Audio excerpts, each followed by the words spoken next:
সকালের আলো ফুটতেই তোতা গিয়ে দাঁড়ালো রিমির পরিত্যক্ত উঠোনে। অনেক দিন ধরে রিমি সেখানে আসেনি। উঠোন জুড়ে শুকনো ঘাস আর ভাঙা টব পড়েছিল। তোতা লক্ষ্য করল এক কোণে এখনো কিছু বীজ পড়ে আছে। নিজের দুর্বল ডানা দিয়েই সে শুকনো ঘাস সরাতে লাগল।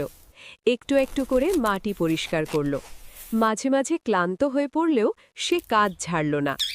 চারদিকে সবাই ব্যস্ত, কিন্তু তোতা একাই উঠোনটা গুছিয়ে তুলল। তারপর সে আশপাশ থেকে জল এনে বীজগুলো মাটিতে ঢেকে দিল।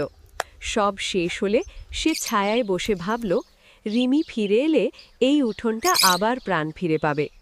দিন কেটে গেল, মাটি ফেটে ছোট ছোট চারা বেরোলো। উঠোনটা সবুজ হয়ে উঠল। হঠাৎ এক দুপুরে কিছু ছাগল ঢুকে পড়ে। তারা চারাগুলো খেয়ে ফেলে, টব উল্টে দিয়ে চলে যায়। পরদিন তোতা এসে দেখে সব নষ্ট।